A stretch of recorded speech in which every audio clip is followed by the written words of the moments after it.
담에서 아나니아 하는 제자가 있더니 주께서 환상 중에 불러가라 하되 아나니아야 하시거늘 대답하여 주여 내가 여기 있나이다 하니 주께서 가라사대 일어나 직갈한 거리로 가서 유다 집에서 다소 사람 사울이라는 자를 찾아라. 제가 기도하는 중이라.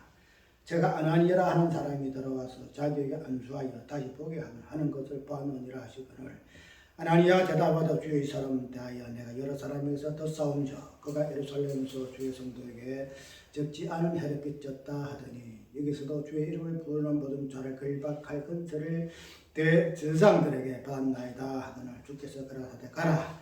이 사람은 내 이름을 이방인과 이방 임금들과 이스라엘 자손들 앞에 전하기 위하여 택한 나의 그릇이라. 그가 내 이름을 위하여 해를 얼마나 받아야 할 것을 내가 그에게 부으리라 하시니 아나니아가 떠나 그 집에 들어가서 그에게 안수하여 가라되 형제 사오라. 주곧 내가 오는 길에서 나타나시던 예수께서 나를 보내어 너로 다시 보게 하시고 성령으로 충만하게 하신다 하니 저기 사울의 눈에서 빛을 같은 것이 묻어서 다시 보게 된지라. 일어나 세례를 받고 음식을 먹음에 강건하여지리라. 찬송은 할까요?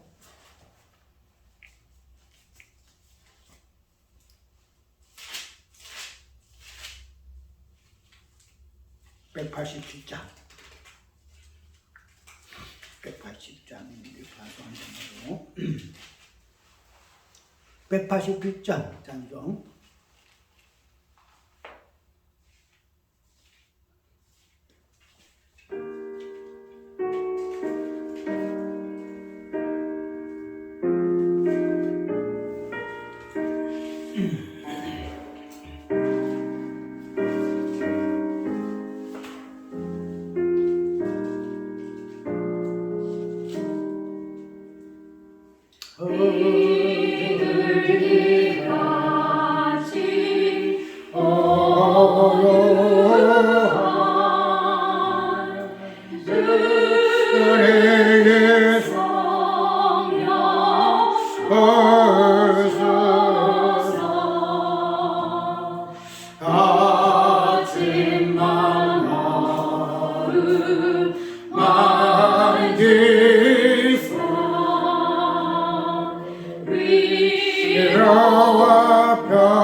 주님과 동행하면서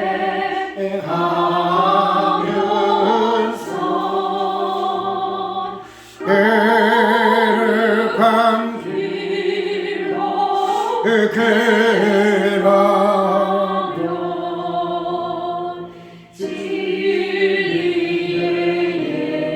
예수를 걷고 되어 함께 하소서. 연약한 나를 도우사 하나님 나라의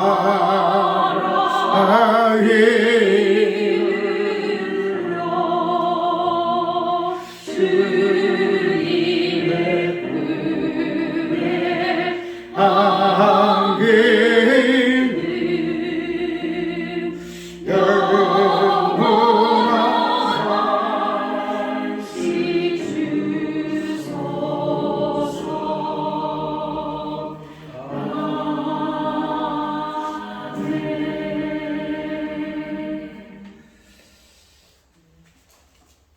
우리가 성경을 사도행전 9장 자 시작을 할까?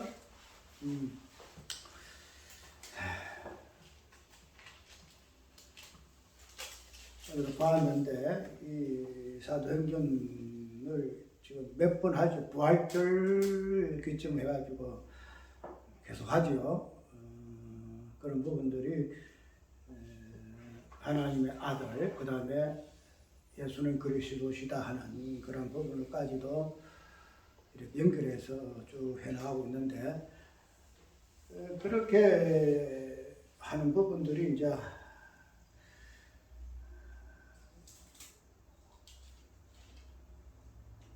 저번 주에는 그리스도론에 대해서까지도 나왔지요. 그래서 바울의 그 신학과 그리스도론에 대한 그 관계를 이야기를 하면서 그리스도의 개념이 바울 신학하고 어떻게 연결되어지고 있는가 하는 부분, 바울이가 그리스도의 남은 고난을 내 육체에 채우노라 하는 그런 부분에서 바울 신학을 한번 연결시켜 봤지요. 그래서 고린도후서 1장에 있는 내용 그대로 우리가 그리스도론을 이해를 하기 위해서는 그냥 조직신학 관점에서 그 부분을 보게 되게 되면은 그리스도, 특별히 바울 사도가 그렇게 주장하고 있는 그리스도 안에, 예수 안에 그 부분이 갈라디아서에 정확하게 나오지요. 예수 그리스도께서 내 속에 계셔. 그 부분을 보통 구절로 꼽아요. 그래서 사도 바울이가 바울 신학이라는 이 부분, 예수 안에, 그리스도 안에라는 이 표현을 갈라디아서는 정확하게 이야기하고 있다. 그래서 바울 신학의 어떤 요체는 그리스도 안에라는 그 부분으로 많이 인용을 해요. 근데 그렇던 그리스도 안에 있다 하는 갈라디아서의 그 내용은 성경 본문이에요. 성경 본문. 그리스도 안에라는 그 어떤 개념 자체가 그렇게 본문으로 표현되어지고 있는데, 그 그리스도 안이라는 그 개념이 바울 신학에서는 어떻게 해석되어지고 표현되어지고 있는가 하는 게 중요해요. 그러니까 그리스도 안에, 예수 안에, 이것이 바울이가 자주 주장하고 있는 부분이기 때문에 이 바울 신학이다 이렇게 우리 보통 생각을 많이 하는데, 그게 이때까지 어떤 바울 신학에 대한 이해였지만은 이런 부분들이 우리가 그리스도라는 요 부분, 그리스도라는 요 부분에서 그리스도의 그 삼중직이 되는 아들, 지금 말해서 왕, 제사장, 선지라는 이 부분, 그 다음에 그리스도의 본질이 되어지는 그 하나님의 아들이라는 이 부분까지 다 전체 망라해서 사도 바울의 그 바울 신학과 그리스도인과의 그 관계성을 이해를 해야 된다는 거죠. 그러니까 그런 부분을 보게 되게 되면은 왕의 개념이 나올 수밖에 없고, 제사장, 그 다음에 선지자, 이런 부분에서의 하나님의 아들이라는 개념이 나올 수밖에 없고, 이 하나님의 그 아들됨은 결론적으로 우리가 사도 바울이 말하는 예수 그리스도의 그 고난, 이 개념으로 나온다는 거죠. 그래서 이 고난이 예수 그리스도 그 남은 고난이 어떻게 몸된 교회에 성취가 되어지는가, 이 부분을 사도 바울은 자기 육체와 연결시켜서 이야기하고 있고, 그런 부분을 사도 바울의 신앙의 어떤 행위라 할 것 같으면 오늘 우리의 행함이라는 이 부분도 그 부분과 밀접하게 상관이 있다. 그렇게 이해를 하려면 서로 전체를 몇 번 들어야 돼요. 그러니까 그리스도론, 바울 사도의 그리스도는 이걸 하려면은 왜 이 신학, 이 그리스도론이 이렇게 연결될 수밖에 없는 것은 그 사도 바울이가 부활이라는 요 가치 쪽에서 어떻게 그리스도가 나오고 그리스도로 선포했고 그 다음에 하나님 아들로 선포할 수밖에 없는 하나 이 부분까지도 다 살펴서 그 다음에 바울의 신학과 그리스도로는 이렇게 연결되지는구나 이렇게 이해되지는데 단순 하나의 설교만 듣고서는 그리스도로는 예수 안에 사도 바울의 그리스도 안에 이것을 보통 그리스도론으로 이해하는데 여기서 무슨 놈의 고난이 나오고 제사장이 나오고 왕이 나오고 선지자가 나오고 하나님 아들이 나오고 이 고난이 나오는 거 그렇게 의아할 수밖에 없다는 거지. 이제 이걸 이 설교를 들으면 다 그렇게 나올 수밖에 없어요. 그래서 문자로도 나한테 그렇게 나오는 이유가 어디 있는가 이렇게 묻기도 하고 하는데 그래서 제가 이 이야기하는 것도 그 부분을 지금 보충 설명하는 거예요. 그리스도론을 단순히 갈라디아 2장에 있는 그 부분 가지고 예수 안에, 그리스도 안에 그것이 바울 신학의 요체다. 그 부분이 해석적인 관점에서 어떻게 나오는가. 그리스도가 단순하게 예수 그리스도 안이라는 개념 나오는 것이 아니고 이 그리스도 안에는 예수 그리스도의 그 삼등 직분, 그리스도의 어떤 그 구원의 어떤 개념되는 왕, 그다음에 제사장, 선지자 이 개념까지 넣어야 되고 또 위에 본질 부분은 하나님의 아들 되는 이 부분, 그 부분은 요 창세전에 성부와 성자의 관계에서 이 부분까지도 나오게 되게 되면은 그런 것들을 전체적으로 포함하고 아울러야만이 전체적인 입장에서 사도 바울의 그 바울 신학이 무엇인가 하는 부분을 이해를 좀 할 수가 있다는 거죠. 그래서 단편적으로 봐서는 결코 이해가 잘 안 돼요. 오늘 그분들이 되는데 오늘 설교가 뭐예요? 2부 예배서론이에요. 2부 예배서론. 왜 2부 예배서론이냐면은 이게 좀 길기 때문에 오전 시간에 다 못 맞지 때 오후 시간까지도 넘어갈 것인데 그 2부 예배에 대해서 서론적인 관점에서 오늘 1부 예배에서의 오늘 제목을 바울의 성령의 충만 그 부분을 한번 살펴볼 것인데 중심되는 내용이 뭐냐면은 초대교회의 어떤 성령의 그 충만 제목은 바울의 성령 충만이죠.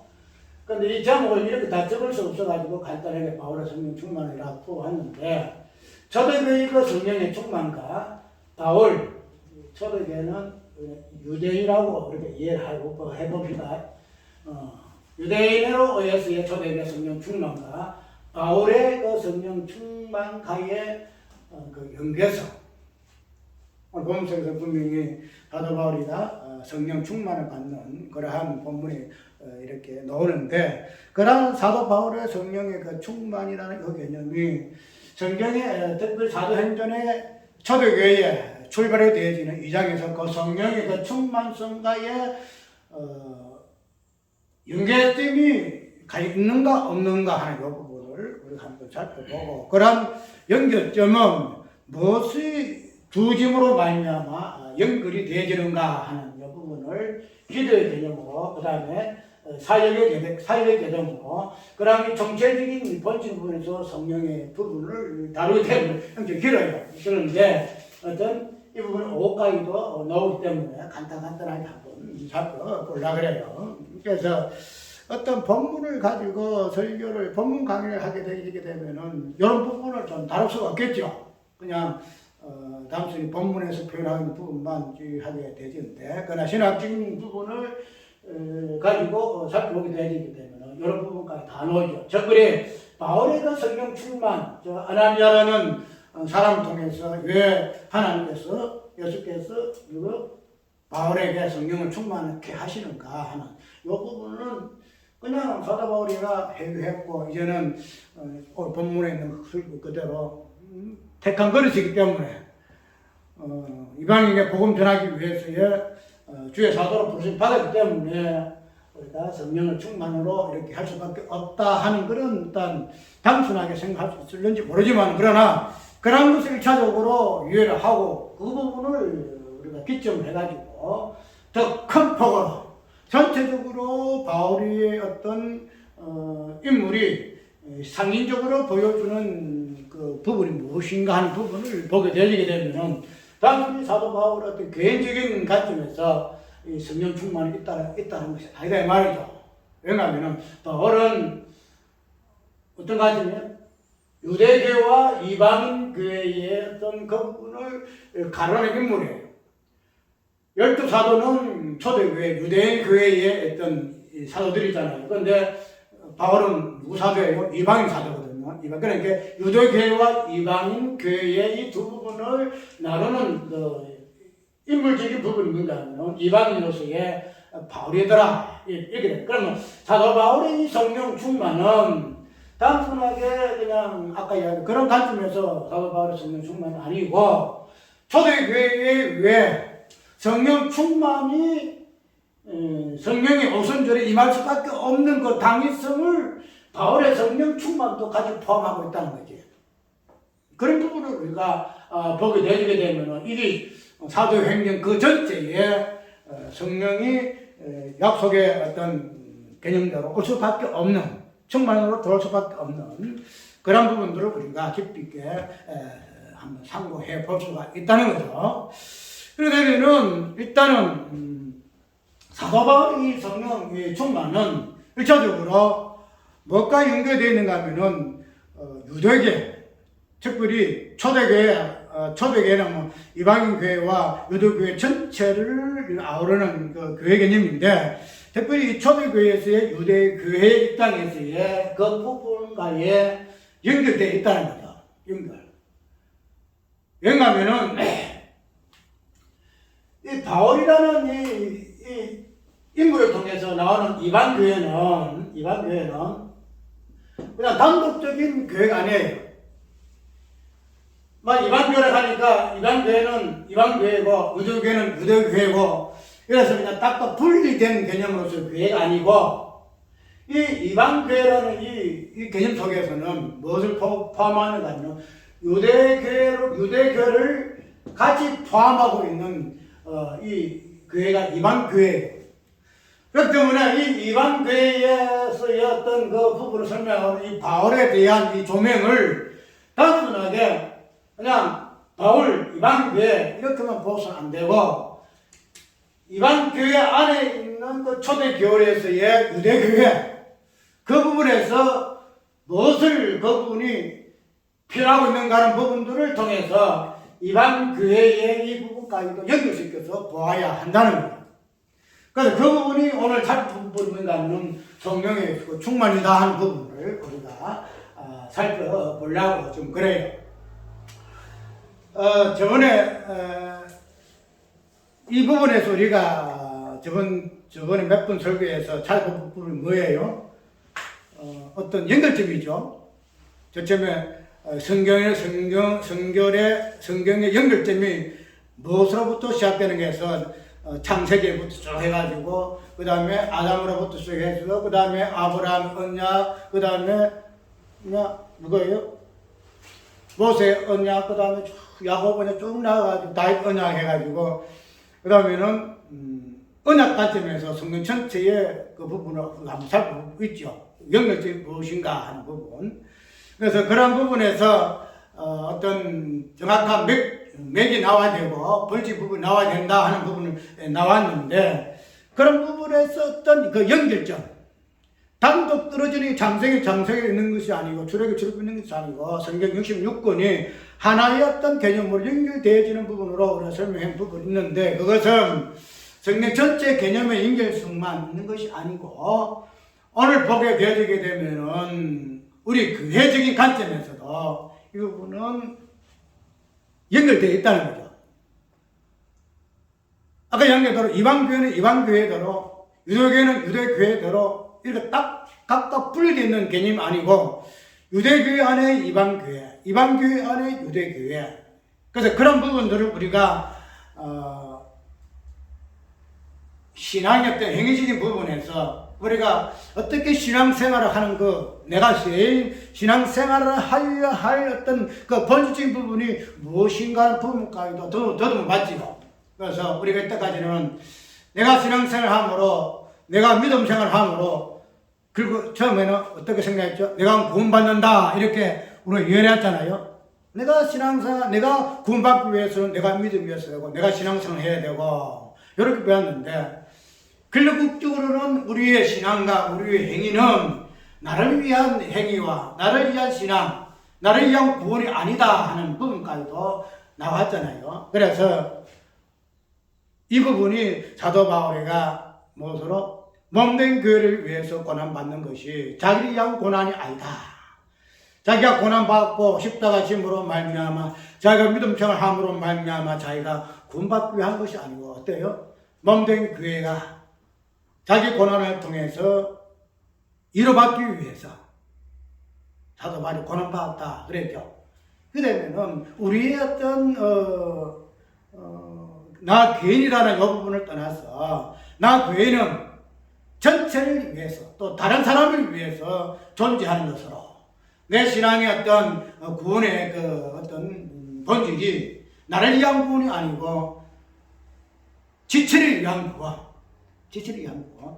그래서 우리 여기 앉아 있는 것도 내가 신앙생활 내가 구원 받는 것이고 내가 믿음생활 신앙생활 함으로 인해서 누가 구원 받는가 하는 그 부분까지도 살펴봄으로 인해서 행위라는 이 관점을 이때까지 구원론 관점에서 내가 신앙생활하고 행동한다 하는 부분이 전개되어졌는데 이것이 남을 위한 신앙이고 남을 위한 구원이고 남을 위한 행함일 같으면 절대 정죄받아서 안 된다 하는 이 부분을 예수께서 행함이 자신의 구원이 아니고 우리 구원을 위해서의 행함으로써 이 부분까지도 살펴보았다는 거죠.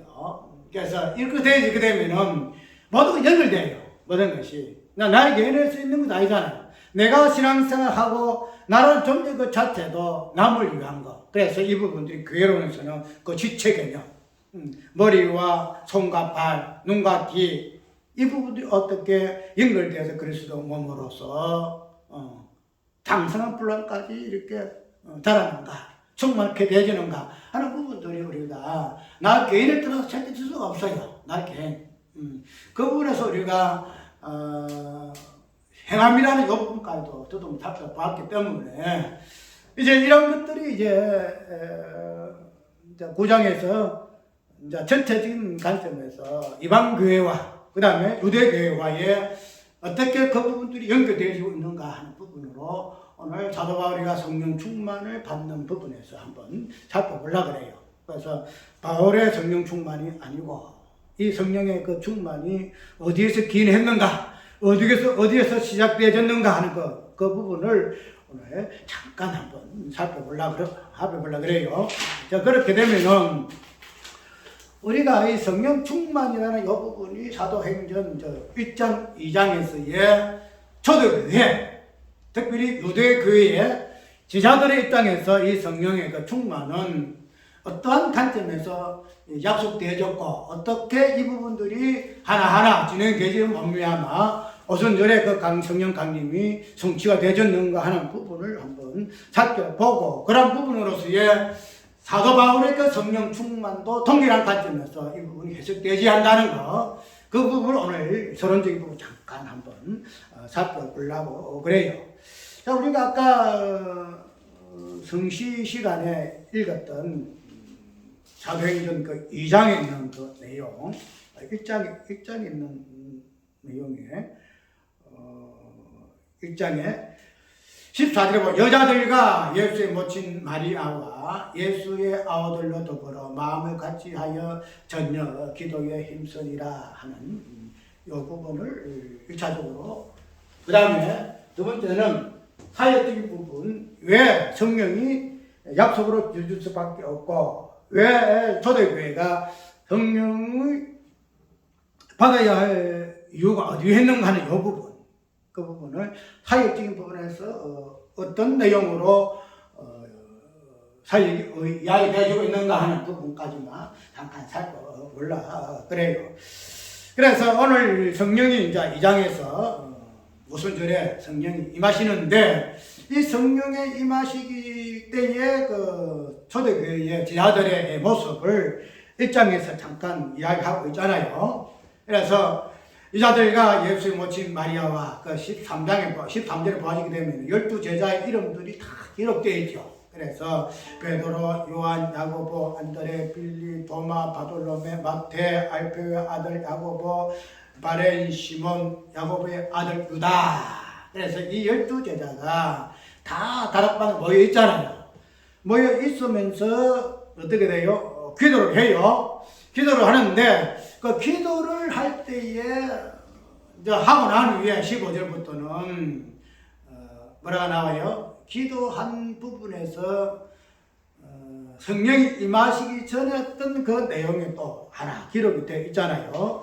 모인 무리수가 한 120명이 되더라. 그때 베드로와 형제 가운데 서서 가로되 형제들아 성령이 다시 월떡하여 예수 잡는 자들을 지라유다 가르쳐 말씀하신 성경이 응하였으니 마땅하도다 하면서 가로유다의 어떤 부재, 가로유다가 어떻게 해서 12제자 가운데 실족해 대전능하는 이 부분을 가지고 이 부분의 어떤 것을 다시 채우는 부분으로 이야기하는 것으로 이야기를 지금 하고 있어요.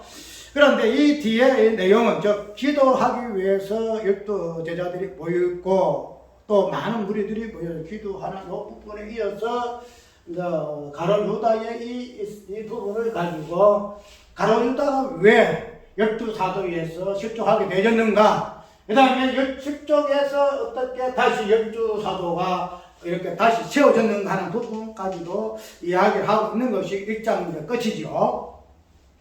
근데 1장에 이런 것들을 우리가 보게 되게 되면은 어쨌든 이 성령 충만이라 요 부분에서 1차적으로 행해지는 부분이 뭔가 기도예요. 기도인데 이 기도라는 이 개념을 우리가 그냥 다양한 관점에서 기도를 잡고 볼 수가 있겠죠. 있는데 이 기도에서 오늘 본문속에서 나오는 이 기도, 특별히 성령 충만이라는 부분에서 살펴봐야 할 기도의 어떤 무엇을 위한 기도인가, 무엇을 보여주기 위한 기도인가 하는 부분을 보게 되게 되면은 기도가 단순하게 그냥 누가복음 11장에 나오니까 기도해라.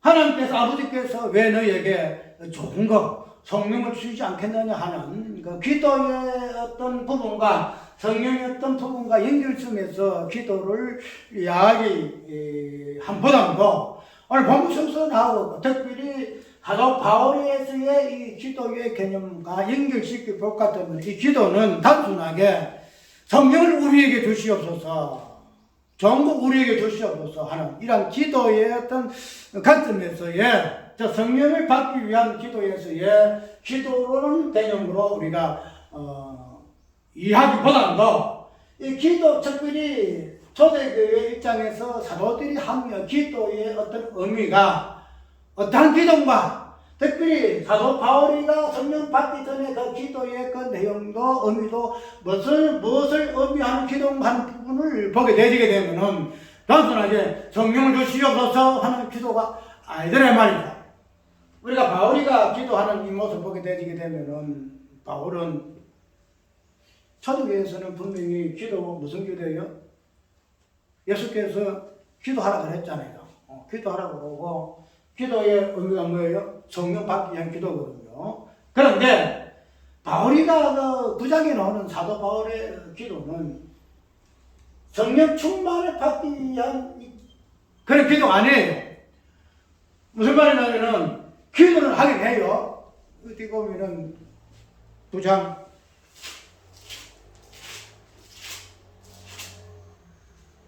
몇 절을 봐야 되나?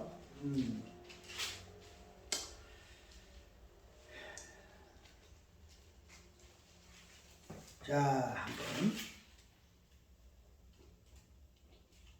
9장 몇 절에 이 부분이 있을까? 9장 9절에 9장 9절 4일 동안을 보지 못하고 식음을 정패하니라 이렇게 이야기하고 있고 그 다음에 11절에 보게 되게 되면은 이 부분을 어떻게 이야기하면, 저 사도 바울이가 지금 눈이 멀어가지고 어떤 상태예요? 식음을 접대하고, 여기는 기도 내용이 없어요. 4일 동안 보지 못하고 식음을 접대하니라 이렇게 이야기를 하고 있는데, 이 상태를 11절에서는 예수님 어떻게 이 부분을 이야기하고 있는가 하면은, 주께서 가라서 일어나 직가하는 거리로 가서 유다 집에서 다소 사람 사울이라 하는 자를 찾아라. 저가 기도하는 중이라. 기도하는 중이라. 이야기하고 있죠. 그래서 사도 바울이가 지금 눈이 멀어가지고 3일 동안 음식도 묻지 못하고 있는 그 상태를 뭐라 그래요? 기도라 그래요. 기도. 무슨 기도? 우리 쉽게 말해 금식 기도. 3일 동안 한 번 못 먹어요. 묻지 못하면서 그냥 지내는데, 이것을 오늘 본문 속에서는 기도한다 하는 것으로 표현한다는 거죠. 그렇게 되면은 사도 바울이가 거기 보면 성령 충만 받잖아요. 아나니 안수하면서 받는데, 그 받을 때의 어떤 그 모양 보게 되면은 기도의 어떤 그 보여준 부분에서 분명히 초대교회에서는 성령 받기 위해서 그냥 모여가 다락방 기도 많이 하잖아요. 기도하는데, 그런 그 부분에서의 어떤 그 의미적인 부분에서 기도는 기도인데, 표현하는 부분에서 사도 바울은 그냥 성령 받기 위해서 이렇게 기도하는 것은 아니에요. 뭘 위해요? 그냥 금식 기도하는 거예요. 금식 기도. 근데 그런 부분을 우리가 바울의 이 금식 기도 이 부분이 왜 초대교회에 성령 받기 위한 그 기도와 동질의 개념으로서 기도로 우리가 유의해야 하는가 하는 부분은, 아까 이야기한 사도 바울의 기도는 무슨 기도예요? 금식 기도예요. 금식 기도. 금식 기도의 핵심 뭐예요? 금식 기도? 금식이란 것은 우리가 무엇을 위하여 금식이라는 것은, 밥을 안 먹는다는 것은 지금 말해서 나는 죽는다 뜻이요. 나는 죽습니다. 왜? 우리가 먹어야 사는 거 아니에요. 3일 동안 안 먹지만, 그러나 내가 일절 복기를 끊는 것은 내가 이제는 죽습니다. 죽습니다. 죽음을 금식함으로 표현하는 거예요. 그럼 죽음이란 건 뭐예요? 죄. 내가 죄가 있으므로 음식을 못 먹습니다. 내가 죽습니다. 그것이 금식 기도의 본질이에요. 우리가 그 부분이 그냥 오바돼가지고 그런 부분은 이제 금식하지만은, 그러나 본질적으로 금식은 나는 죄인입니다. 나는 죄인이기 때문에 죽어야 할 존재입니다. 그것을 기도의 어떤 개념으로 표현하는 것이 금식 기도예요. 그렇게 되면은 우리가 이 기도의 어떤 개념은 초대교회에서도 뭐예요? 기도했다는 거죠. 그리고 사도 바울도 기도했다는 거죠. 그러면 이 기도가 뭐예요? 아까 얘기대로 금식이다. 즉 죄를 드러내는 기도가 금식 기도인데, 초대교회에서도 이러한 기도의 어떤 부분을 우리가 살펴봐야 할 부분이 오늘 뒤에 나오는 뭐예요? 가룟유다의 내용이에요. 가룟유다. 우리가 예수께서 12사도를 택했죠. 12사도를 택했는데 12사도가 어떻게 됐죠? 가룟유다가 예수님을 받아 말미암아 어떻게 돼요? 사도의 직에서 지금 완전히 그냥 사도 직분을 빼앗기잖아요. 그러면은 사도들의 입장에서 보게 되게 되면은 이 12사도는 뭐예요? 개개인이 아니에요. 개개인. 쉽게 말하면은 12사도가 다 연결되어 있어요. 지금 말하면 우리 지체를 말하면은 눈, 코, 입이 다 따로 있는 거 아니잖아요. 눈이 따로 있고 코는 코로, 입은 입도로, 귀는 귀도로 따로 있는 거 아니에요. 지체는 다 연결되어 있어요. 지금 말해서 눈이 나쁘다. 그러면 지체가 어떻게 굉장히 불편하겠죠. 눈이 하나에 그냥 눈이 멀어서 그러면 안 보이면 이걸 뭐라 그래? 소경이라 그래. 소경. 귀가 안 들려? 그러면 그건 뭐예요? 귀머거리라 그래. 귀머거리. 그렇게 되면은 그 지체 중에 하나가 어떻게 돼요? 실종하게 되게 되면은 그 전체의 지체들이 변신되는 거야. 지금 말하면 소경이 뭐예요? 소경? 귀머거리 뭐예요?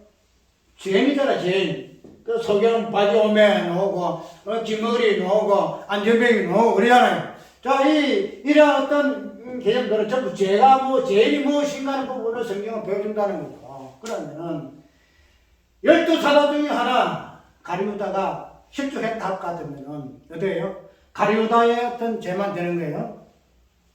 가룟유다? 아니죠? 가룟유다가 포함되어 있는 12사도가 전부 죄인이야. 전부 죄인이야. 그 부분을 지금 이야기하고 있다는 거죠. 아까 이야기대로 사도 바울이가 기도에는 음식을 전폐하는 것으로, 먹지 않는 것으로, 그런 것이 기도 내용으로 나왔고, 오늘 다락방에서 초대교회 제자들이 기도하는 그 내용은 기도하는데, 그 기도의 그 내용이 가룟유다의 그 죄를 고백하고 드러내잖아요. 우리 중에 하나 된 가룟유다가 이렇게 실족했습니다. 주님, 어떡할까요? 이것이 우리의 죄. 그래서 사도들이 이런 부분을 서술하는 이 부분 뭔가 하면 베드로가 이 부분을 이야기하는 부분은 베드로가 12사도들을 대표해서 자기들의 사도의 어떤 죄를 고백하는 거예요. 죄를 드러내는 거예요. 그것이 이제 기도의 개념 속에서 포함되어서 이야기를 하고 있다는 거죠. 이야기대로 성령 충만은 무엇으로? 기도는 성령은 기도를 통해서만이 우리가 받을 수가 있어요. 그런데 그 기도가 그냥 주시옵소서 이 기도 아니다 말이죠. 뭐예요? 나는 죄인입니다 하는 그런 힌트로서의 기도더라 이 말이에요. 그 초대교회는 이 부분이 가룟유다의 그 실족, 가룟유다의 그 죄를 어떻게 12사도가 11사도가 고백하고 우리가 주께서 베드로 사도로 세워졌지만은 우리의 죄악산이 이렇습니다. 주님 어떠할까요? 우리 죄를 회복시켜 주시옵소서. 그래서 어떻게 해요? 저기 뽑아서 어떻게 해요? 마띠아를 사도 중 한 사람 다 영입하는. 그래서 온전한 사도의 수가 채워지잖아요. 그 부분을 우리는 무엇으로 한다? 초대교회의 회개의 기도다. 회개의 기도다. 우리가 성령이라는 것은 이러한 회개의 기도를 통해서만이 성령은 임하고 성령을 받을 수 있다는 사실을 오늘 본문 속에서 특별히 초대교회 1장에서 특별히 또 사도 바울의 금식 기도를 통해서 우리가 이해를 할 수가 있다는 거죠. 그러니까 단순하게 사도 바울의 바울이 성령 충만 받았더라 하는 이 부분에서 그냥 안수했으니 하나님 안수에 성령 충만했더라 하는 이걸 보지 말고 이 바울의 이 성령 충만의 부분에서 기도의 개념이 무엇으로 드러났는가? 단순한 기도가 아니라 금식 기도로 통해서 어떻게 사도 바울이가 성령 충만이 된 부분이 초대교회에서의 아나니아의 어떤 죄를 회개하는 기도를 통해서 오순절에 성령 충만이 임할 수밖에 없는 대전능하는 그 부분에서 우리가 연결점을 찾아보아야 합니다. 그래서 사도 바울이가 이 성령 충만을 위해서 이 모습이 그냥 초대교회의 성령 충만이 오순절에 성령 충만이 임하기 위한 이 부분이 어떻게 연결되어지는가 하는 부분을 사도 바울이 이런 모습을 통해서 연결점을 우리에게 보여준다는 거죠. 그러니까 만약에 사도 바울이가 이런 모습으로 성령 충만이 임하지 않을 것 같으면은 사도 바울을 통한 이방 교회는 유대 교회인과는 상관이 없어요. 초대 교회는 상관이 없어.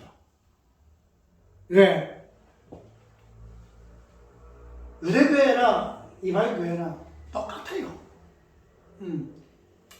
유대 교회, 이방 교회는 특별히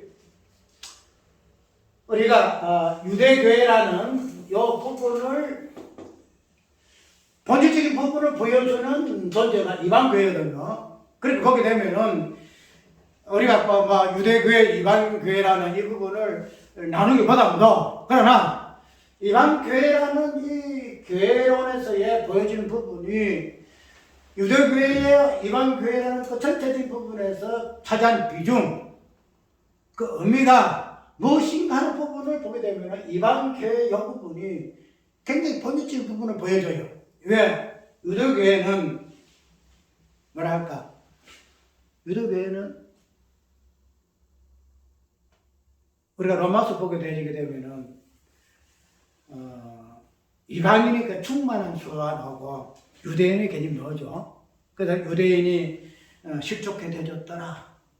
그런데 이방인의 그 충만한 수가 때까지 유대인은 실족된 상태에 있더라. 그 부분을 가지고 유대인과 이방인과의 그 사이를 이야기 좀 하고 있어요. 그래 하고 있는데 그 부분에서 유대교회의 이 부분 그들이 어떻게 해요? 시기했다. 로마서 보게 되면은 시기하기까지 하나님이 왜 이방인들의 하나님으로 불릴 수밖에 없게 되었는가? 유대인 하나님이 왜 개같이 버림받은 이방인 하나님이 될 수밖에 없는 부분에서 유대인들을 시기케 하기 위해서 이렇게 번하고 있거든요. 그러면은 그런 부분을 즉 유대인의 어떤 이 부분을 시기하기 위해서 출토하기 위해서 등장하는 우리 교회가 뭔가는 이방교회예요. 그러면 이방교회는 유대인의 모든 것들을 끄집어내는 그런 부분 역할이 이방교회예요. 이방교회. 그러면 유대교회에서 찾아볼 수 없는 이 부분이 이방인 교회에는 있어요. 이방인 교회. 유대교회에서는 차마 이것저것 끄집어낼 수 없는 안에 숨겨져 있는 이 부분들이 이방 교회를 통해서 다 드러나요. 그 드러나는 것을 보고 유대교회는 시기를 하게 될 수밖에 없게 되겠다는 거예요. 그 부분에서 본질적인 부분은 뭔가요? 이방 교회가 본질이 무엇인가를 보면 제 개념으로 그래서 에베소 보면은 허물과 죄로 죽었던 너희를 살렸었도다. 이방 교회에서 허물과 죄를 이방 교회의 본질로 이야기하고 있다는 거지. 그 본질을 통해서 유대교회가 본질이 무엇인가? 너도 허물과 죄로 있던 존재다. 그것을 이방 교회의 에베소 1장을 통해서 보여준다는 거죠. 그 때문에 만약에 사도 바울이가 이런 이방 교회의 어떤 실존으로서 인물이 개념인데 인물이 성령 충만의 이 개념이 초대교회, 유대교회, 사도들과 관점에서 동일하지 아니하면 이 이방 교회는 교회가 아니에요. 그래서 오늘 본문 속에서 주께서 사도행전 9장에 사도 바울의 이방 교회의 모습을 동일하게 초대교회 1장, 2장의 성령 충만이 무엇을 이루어지는가? 기도가 어떤 기도? 그 부분을 같이 접목시켜서 설명하고 있다는 거죠. 우리가 이런 부분에서 우리 잠깐 살펴봐야 될 것이고, 두 번째는 뭔가 하면은 단순하게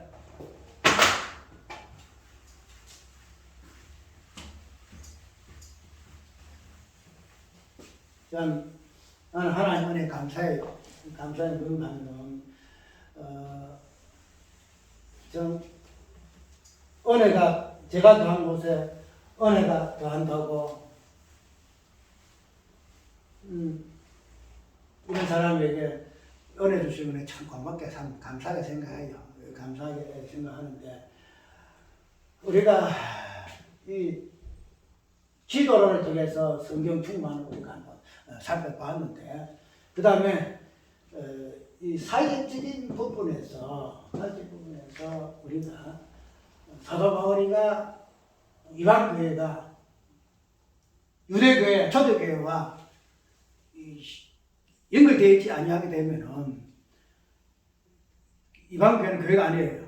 바울이가 전 교회는 교회가 아니다. 지금 오늘날 우리 교회는 교회가 아니라 우리 존당 교회는 교회가 아니라 말이고 기도를 통해서 우리가 성령을 충만히 받아지게 되는데 우리가 이 성령 충만을 이야기할 때에 주께서 우리에게 이야기하신 부분이 뭐죠? 예루살렘과 유대와 사마리아와 땅끝까지 이르러 내 증인이 되리라. 또 특별히 마태복음 28장에 빠지게 되게 되면 뭐예요? 아버지와 아들과 성령의 이름으로 세례를 주고 그 다음에 제자 삼고 그 다음에 가르치고 그 다음에 그런데 자손 가르치고 지켜 행하게 하라 하는 부분을 이렇게 두지잖아요. 그래서 이 성령을 받음으로 말미암아 사역적인 부분을 이야기 좀 한다는 거죠. 그리고 우리가 사도행전 1장에서는 예루살렘에서 땅끝까지 이름 증거해라. 이 사역적 부분을 이야기를 좀 하고 있다는 거예요. 그런데 이 사역이라는 이 부분, 쉽게 말하면 소명이라는 이 부분이 단순하게 땅끝까지 이르러 내 증인이 되리라 하는 이 부분, 제자 삼고 가르치고 지키게 해라 하는 이 부분, 그 부분은 우리는 다양하게 우리가 설명할 수 있겠지만 그런 어떤 사역적인 부분이 우리에게 본질적으로 보여주는 부분을 보여주는 것이 뭐인가 하면은 사역은 한마디로 권한이에요. 이제 우리가 성령을 받고 난 후에 8장까지 우리가 베드로라든지 그 다음에 빌립이라든지 그 다음에 또 많지요. 서대반이라든지 이런 사람들이 성령 받고 난 후에 사역했죠. 설교도 하고 복음도 전하고 집사 복음 전도자 전도하는 사람 사도들 다 이렇게 동원돼 가지고 사역 복음 전한다는 거죠. 예수 전하죠. 그런데 복음 전할 때에 꼭 당하는 것이 있어요. 뭐예요? 고난. 그러면 이 고난이라는 이 개념이 9장에서 주님께서 사도 바울을 택한 것으로 자신 이름을 전하기 위해서 택한 그릇 삼았었는데, 삼았을 때에 표현하는 부분이 뭔가 하면은 자기 이름을 위하여 유대인들과 아니면 임금들과 많은 사람들에게 받는 그 고난, 이거 해라 그러죠. 고난이 무엇인가, 무엇을 위해서 고난받는가, 얼마나 고난받는가 하는 이 부분을 설명하고 있다는 거죠. 단순하게 그냥 어떤 선포하는 이런 부분을 초대교회에서는 마태복음 제자들에게는 아까 말대로 제자 삼기도 하고 세례 주기도 하고 또 가르쳐 직교 행하기도 하고 땅끝까지 복음 전하는 것도 하고 있지만은 그러한 것들의 본질 부분에서는 우리가 알고 있듯이 고난이더란 말이에요. 고난 받기 위해서 성령이, 그래서 우리가 이 고난을 다른 말로 하게 되면 사역이더라. 사도 바울이가 기도에 성령을 받게 되어지는데 이 성령을 받는 주 목적이 뭔가 하면은 예수 이름을 위해서 어떠한 고난을 받는가, 이 부분이 중심이더라. 중심. 그러면은 사도 바울의 사역에 본질되는 이 고난하고 초대교회가 사역에서 우리가 볼 수 있는 이 고난하고는 동일하다는 거예요. 초대교회 성령 충만을 통해서 집사로부터 사도들이 그냥 고난받는 것과 같이 사도 바울도 성령 충만을 통해서 고난받는 이 부분이 동일하더라.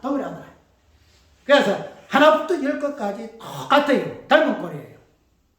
그렇기 때문에 우리가 이런 관점에서 우리가 오늘 사도 바울의 그 9장에서 나타나고 있는 그 회개와 기도와 그 다음에 성령 충만으로 인한 그의 사역의 어떤 본질 부분이 무엇인가 하는 부분은 그렇게 연결되어 있다. 그래서 유대교회와 그 다음에 이방교회가 모두 본질과 어떤 사역적인 부분에서 똑같아요. 교회라는 부분에서 똑같다. 그 부분에서 우리가 사도 바울의 9장에서 그 성령의 그 충만 부분을 우리가 잠깐 살펴보았는데, 오해는 이 부분들이 어떻게 또 연결되어지는가 부분까지 한번 살펴보려고 합니다. 그래서 우리는 이 부분들이 오늘 이 설계 부분을 보면 결코 단독이 아니다. 나 홀로가 아니다. 우리가 보통 어떤 설교적인 부분이라든가 어떤 목회적인 부분을 보게 되면 나 홀로 길을 가리라, 이 표현이 많이 써요. 나 홀로. 네가 뭐라든지 누가 뭐라든지 욕을 하든지 뭐 하든지 나는 내 길로 갈 것이다. 그 못도 버릇이 그거는. 나 올라가는 절대 아니에요. 더불어. 그래가지고 짬뽕으로 더불어가 아니고, 말씀 안에서, 진리 안에서, 지체 안에서 더불어. 같이, 협력해서, 참, 하나님 아들로서 서로 이루는 것 같이, 그런 관점에서 우리가 성경을 보아야 할 것이고, 그 다음에, 우리의 어떤 신앙생활도 그런 부분도 봐야 할 것이고, 특별히 사도행전에 나타나고 있는 이 교회, 유대교회와 이방교회도 결코 따로 분리된 교회가 아니고 동질로서의 사역으로서도 똑같은 개념으로서 연합되어 있다. 그것이 바울과 이방인 사도와 그 다음에 유대교회 사도들과 되는 그 제자들의 어떤 관계성으로 우리가 이해를 하고, 그런 부분들이 오늘 우리의 신앙생활에서 나의 신앙도 똑같다. 나의 신앙도 내가 이해한 내가 왜 이거 자꾸 강조하는가 하면은 이 행위 자체를 너무 부정하니까 나를 위한 행위, 나를 의를 드러내고 나를 구분하고 뭐 이런 부분을 위한 행위 같은 거 그거 어떤 정죄예요. 그게 성경 말하는 그 행함의 정죄의 그 개념이거든요. 그런데 그런 부분을 내 자신을 빼내고 한 사람 예수를 집어넣어라. 그렇게 되면 예수 그리스도 행위가 정죄돼서 우리가 어떻게 구원받아요? 안 그래요? 어떻게 구속이 이루어지냐 이 말이에요. 십자가의 그 성취가 어떻게 이루어지냐 이 말이죠. 언약이 어떻게 성취되냐 이 말이에요. 그런 부분을 모르고 자꾸 나라는 괜히 들어놓고 이것이 잘못됐니 이러니 저러니 그냥 불속하고 그냥 일하니까 이건 아니다. 그래서 지금 이 부분을 앞으로 우리는 성경을 볼 때에 설교할 때도 이것을 꼭 관점적 부분에서 기본으로 삼고 우리가 성경을 보아야 할 부분으로 오늘 이 부분도 오늘 본문의 성경도 동일한 관점이다 하는 부분을 우리가 살펴보기 위해서 오늘 잠깐 살펴보았습니다. 찬송가 249장 조 사랑하는